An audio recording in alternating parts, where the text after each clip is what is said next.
Ok, reprenons une dernière fois. Je m'appelle Alpi et j'étais un petit bout de chou de quelques années quand le premier Spider-Man de Sam Raimi est sorti en 2002. Fly! Et j'entrais dans mon enfance quand j'ai vu défiler devant moi tous ces super-héros que j'ai tant aimés.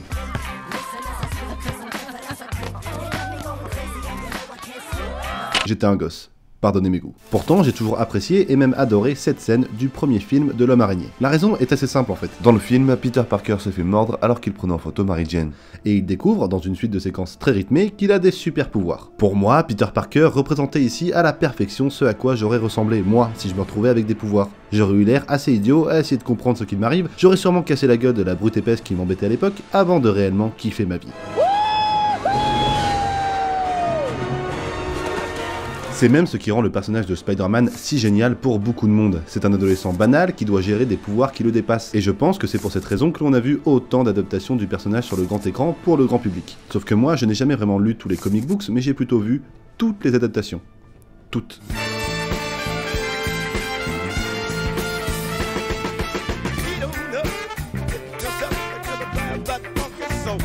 J'ai mes opinions personnelles sur les films de Peter Parker et elles peuvent se résumer assez simplement. Plus le temps avançait, plus les films se rapprochaient du réel personnage de Spider-Man en étant aujourd'hui un véritable adolescent paumé, après avoir été un gars de 30 ans se permettant des blagues à la limite de l'homophobie. That's a cute outfit. Did your husband give it to you? Plus les enjeux dramatiques présents dans les films se perdaient pour au final servir une plus grande saga. La première trilogie, avec un Spider-Man interprété par Tobey Maguire, embrasse ce mariage compliqué entre sa vie privée et sa vie de super-héros. La version avec Andrew Garfield gardait cet aspect en y rajoutant l'impertinence du personnage, mais s'égarant par moments pour installer d'autres films spin-off, notamment celui des Sinister Six. Et le dernier Spider-Man en date, interprété par Tom Holland, s'inscrit dans la continuité du Marvel Cinematic Universe, où le personnage de Spider-Man est comparable à un Iron Man Jr. What else can this suit do? What? Ce qui, petit à petit, m'a fait perdre espoir dans l'idée d'enfin voir un film sur l'homme araignée que j'aimais tant, avec autant de ce que le personnage était, en mettant en scène ses origines comme il se doit, que ce qu'il représentait. Puis, fin 2018, je suis tombé sur le film Spider-Man New Generation, ou dans son titre original, Spider-Man Into the Spider-Verse.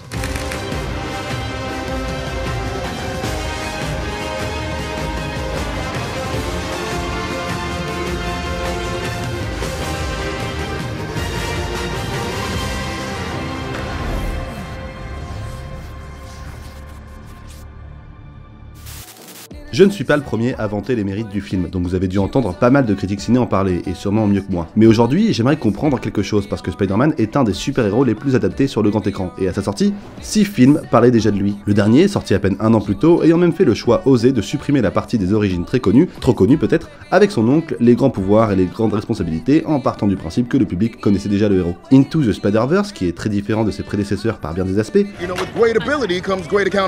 s'inscrit pourtant parfaitement dans la lignée des films passés et futur, parce que d'après la récente bande-annonce de Far From Home, on n'est pas au bout de nos surprises niveau multivers. Donc j'aimerais comprendre aujourd'hui comment il a fait, et la réponse se trouve dans un terme très global, l'héritage. Le personnage de Spider-Man a un héritage très marqué, que ce soit dans les films cités précédemment, ou bien les séries animées, ou encore le comic, qui reste le support de naissance du héros après tout. On peut d'ailleurs commencer par là, l'héritage de la bande dessinée. Le film Into the Spider-Verse va embrasser cet héritage littéraire grâce à une texture d'image semblable à celle qu'on peut observer sur les pages des vieux comic books américains. Ce sont des dessinateurs très connus comme Jack Kirby qui ont mis en place ces pointillés pour colorer leurs cases, et le film va imiter ce style à la fois très discrètement et aussi moins discrètement. Les réalisateurs ainsi que les producteurs Phil Lord et Christopher Miller, qui ont été très impliqués dans le processus créatif, iront même jusqu'à renoncer à des outils fréquemment utilisés dans l'animation, à savoir le motion blur et le focus. Le focus, c'est la netteté de l'image. Dans une de mes vidéos parlant du film Les Indestructibles, je mentionnais la profondeur de champ utilisée pour imiter l'optique d'une caméra réelle. Dans Into the Spider-Verse, il n'y a pas ça. Tout est net, et ce, même dans le mouvement. Mais quand on parle du flou dans le mouvement, on parle du motion blur. Le motion blur est un outil que les animateurs utilisent pour flouter le mouvement des objets mouvants afin de s'approcher d'une vision humaine. Là, c'est avec du motion blur. Là, c'est sans motion blur. Donc le film va renoncer à ces deux outils primordiaux dans l'animation d'aujourd'hui pour utiliser à la place les qualités visuelles d'un comic classique, tout comme les défauts d'un comic classique, tels que les fautes d'impression. Dans un film, une image est vaste et il faut gérer le regard du public. Généralement, on utilise le focus pour s'en occuper, comme ici, avec une bascule de points que j'ai toujours trouvée très élégante, passant de roquette au bout de son arbre. Sauf que si on renonce au focus, qu'est-ce qu'on fait à la place? Les animateurs ont décidé d'utiliser les erreurs d'impression qu'on avait souvent sur les pages de bande dessinée pour attirer le regard du spectateur vers ce qui était limpide à voir. Comme ici, dans la gare, où le train à gauche contient cette faute d'impression au niveau des couleurs, tandis que Miles, lui, n'a rien. Ou encore quand on nous montre une télévision nette dans un environnement qui semble mal imprimé. La meilleure scène, montrant que le film a sa propre version du flou, se trouve quand Miles prend en photo son graffiti, et que la mise au point du téléphone n'est en réalité que l'image qui passe de mal imprimé à bien imprimer. Good taste is more important than accuracy. Tandis que d'autres films d'animation apprécient la clarté de leur image et la possibilité actuelle de réellement rendre les matières telles qu'elles le sont en vrai, les 3 réalisateurs de Into the Spider-Verse, Peter Ramsey, Bob Persichetti et Rodney Rothman, ont préféré rendre hommage aux lignes de la bande dessinée, pour donner une place primordiale aux dessinateurs dans le processus de création. Cette ambition se remarque à 2 niveaux. Tout d'abord avec un décor irréel, mais qui fonctionne dans le feu de l'action, avec par exemple ces personnes dans le bus qui ne sont pas animées, parce qu'il ne s'agit pas de gens mais de formes qui bougent latéralement ensemble. Ou encore le fond de la ville, qui n'est pas composé de véhicules,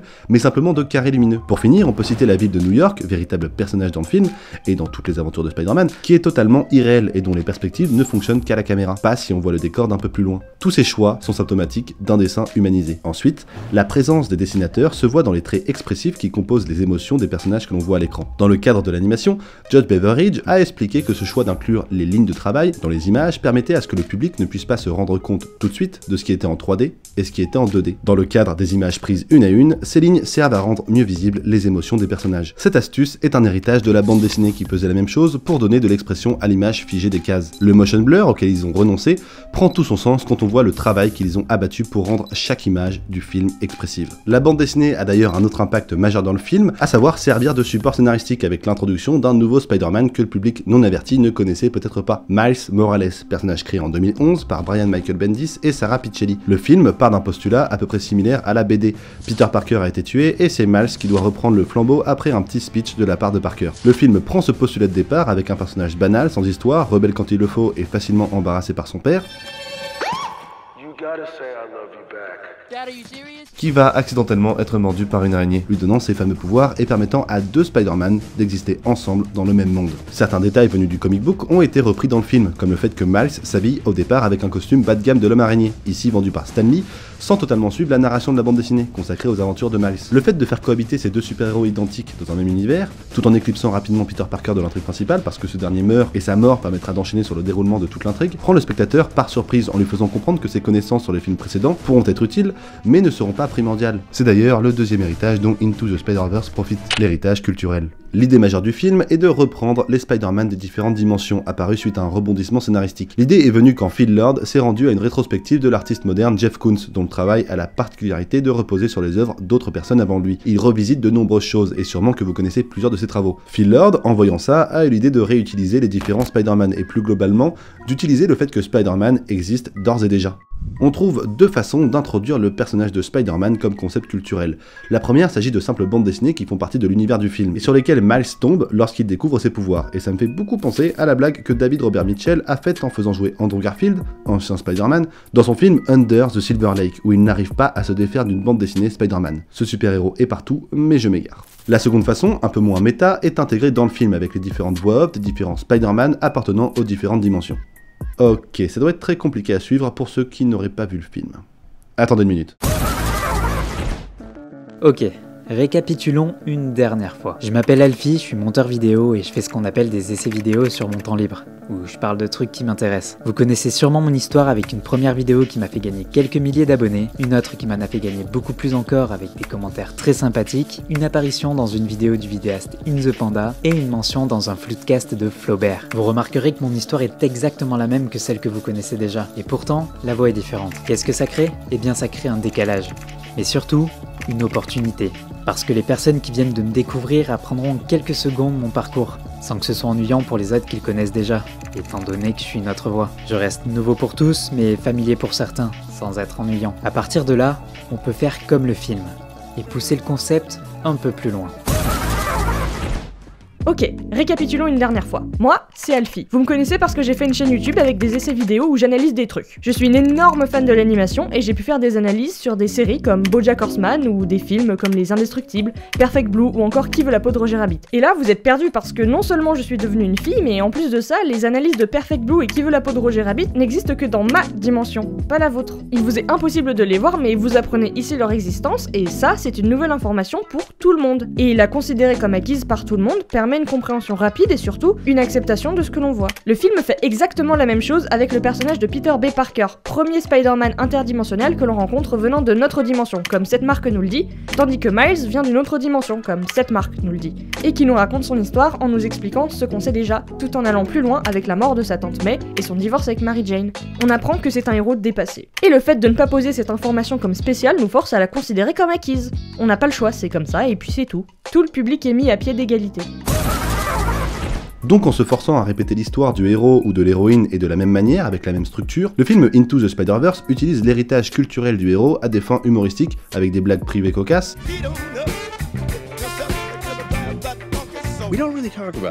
tout en n'oubliant pas que le héros est un héros de comic books, grâce aux bandes dessinées qui déterminent chaque Spider-Man et Spider-Woman de chaque dimension. En plus de ça, ce gimmick a des vertus inclusives, comme montré plus tôt. Les personnages du film, quand ils expliquent très clairement leurs origines, partent du principe que vous connaissez leurs histoires, et aucun spectateur n'est laissé sur la touche. C'est tout bénéfique, et ce pour un bon bout de temps. Je m'explique. Lors de la sortie de Spider-Man Homecoming, s'inscrivant dans cet événement de l'époque qui était le retour de Spider-Man au studio Marvel et enfin intégré dans le grand Marvel Cinematic Universe,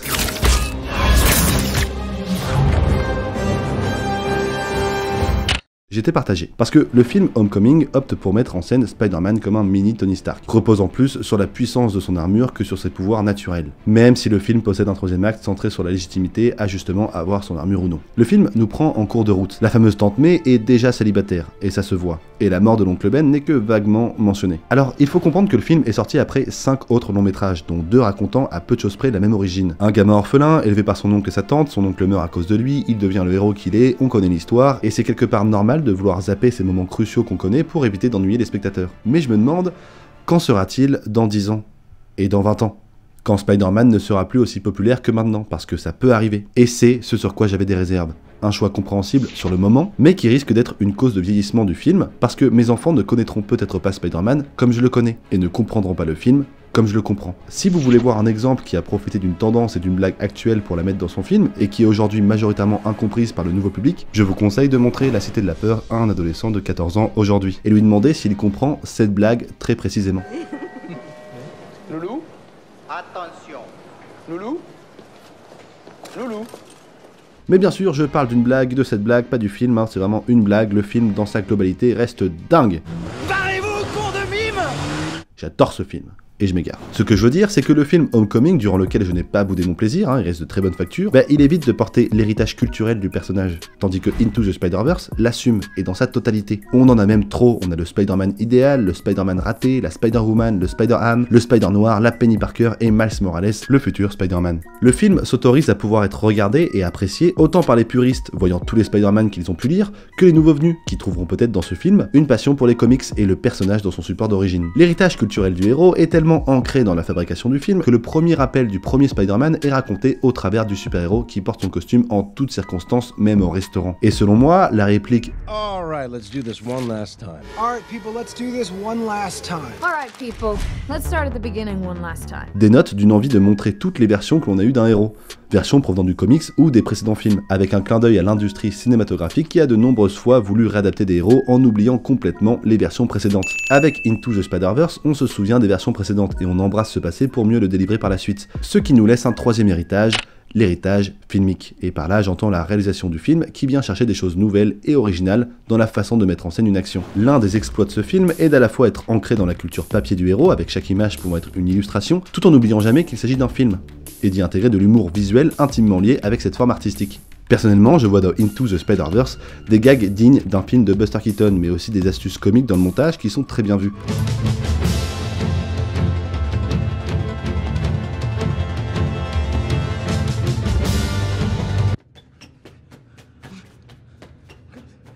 Cette blague est typique de l'humour présent dans les films d'animation de Chuck Jones ou Tex Avery, fondés sur l'hypothèse face à la réalité.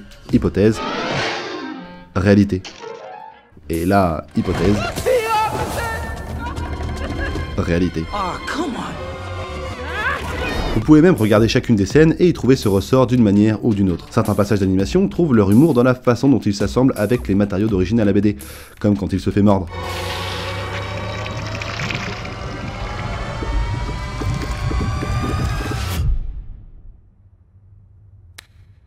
On trouve aussi un choix dans la façon d'animer ce film, qui trouve un sens esthétique et même dramatique. Mais pour le coup, je pense pas être assez calé sur le sujet, donc je vais laisser la parole à une personne s'y connaissant mieux que moi, ayant déjà réalisé plusieurs analyses sur l'animation dans sa dimension.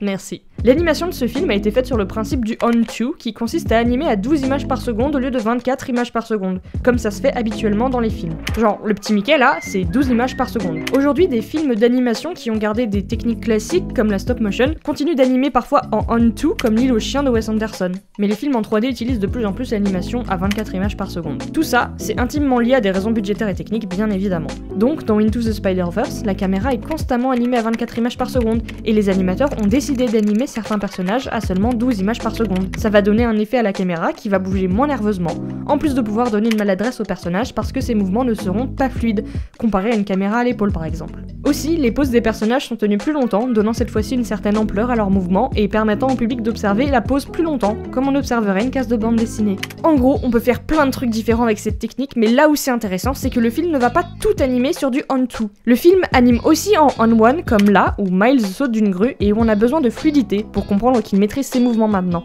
Alors que là, dans la forêt, il lutte pour avancer, donc on va animer en on-to, en ayant 12 images pour 24. Sauf que les animateurs vont même aller plus loin, en utilisant l'animation on-to pour désynchroniser deux personnages.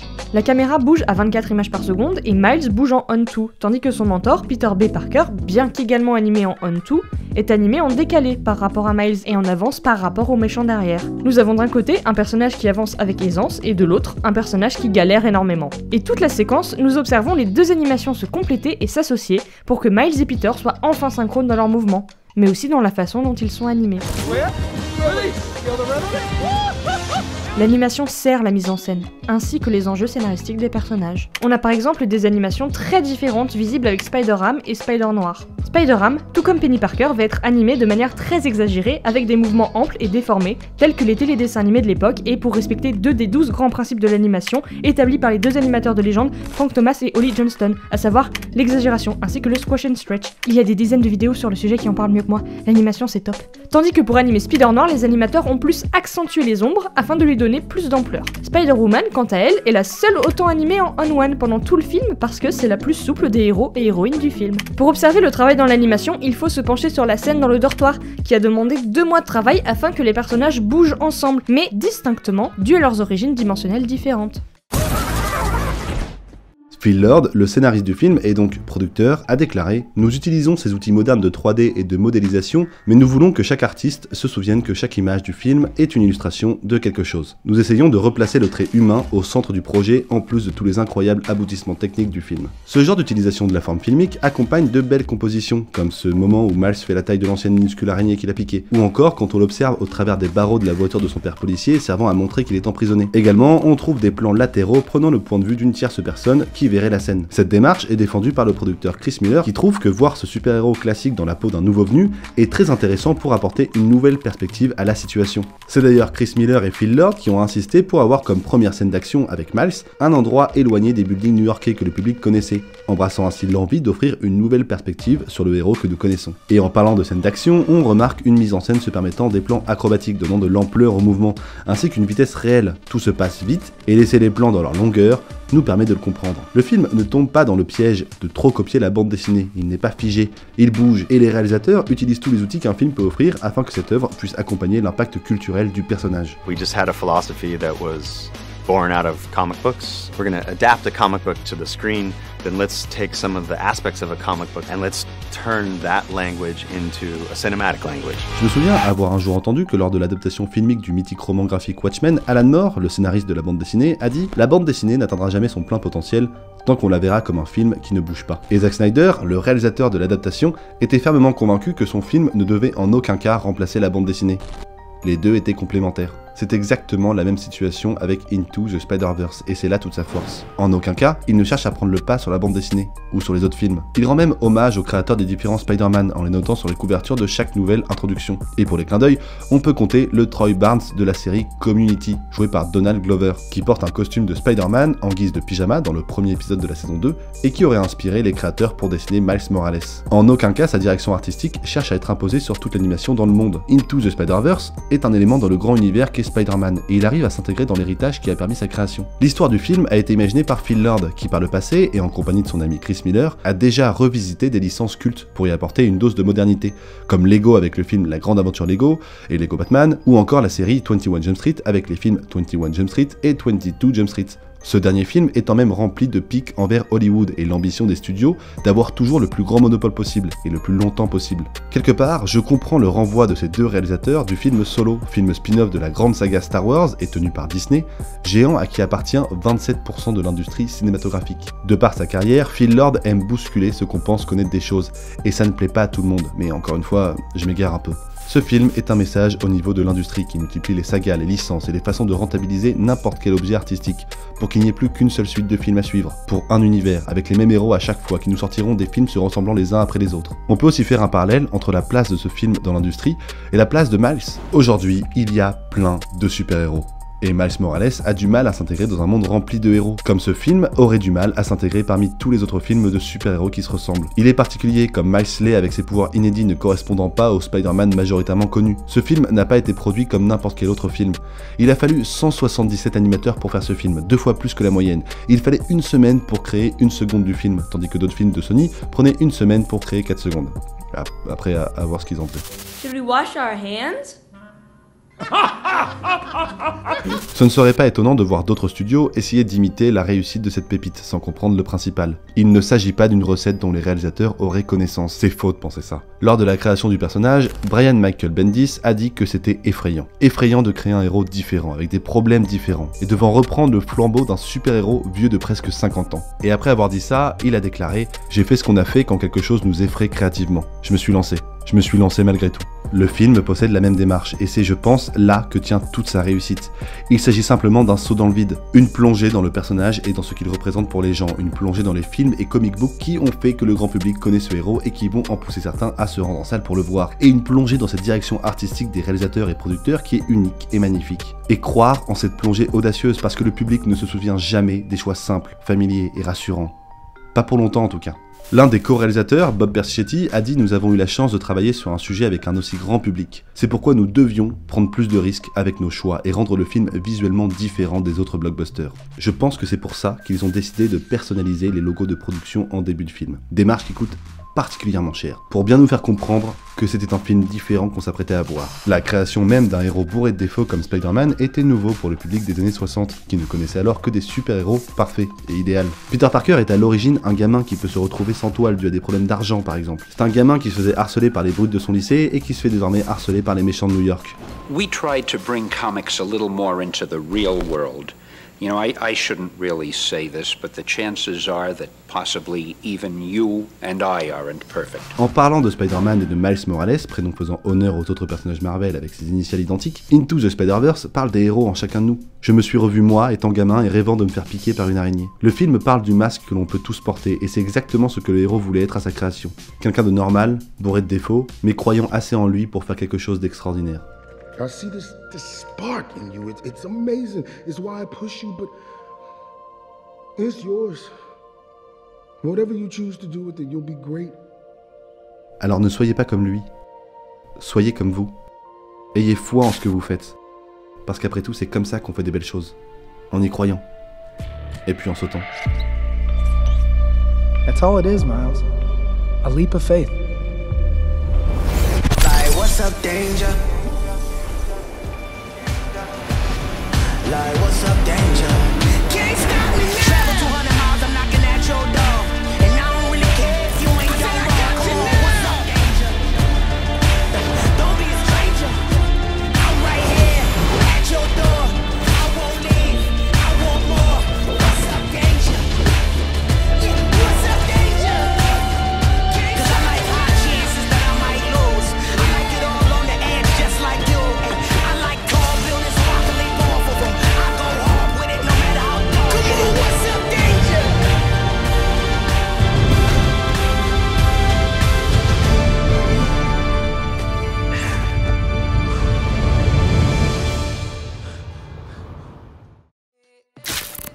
Merci beaucoup d'avoir regardé cette vidéo, j'espère vraiment qu'elle vous aura plu.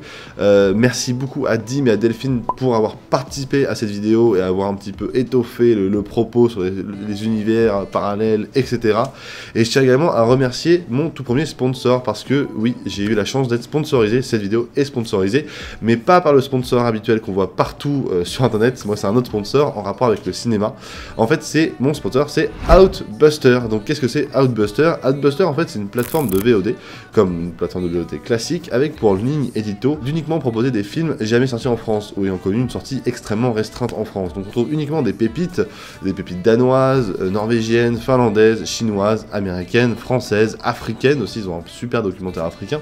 Bref, ils ont plein de choses très très variées, et je les remercie de m'aider en fait à rentabiliser le temps que je passe sur ces essais vidéo. Donc il y a deux choses, la première c'est qu'il y a un code promo Alfie pour avoir 2 mois gratuits au lieu d'un, les liens sont dans la description. Et la deuxième chose, c'est que j'ai fait des petites pastilles vidéo présentant les 7 films que j'ai vraiment beaucoup aimés sur la plateforme.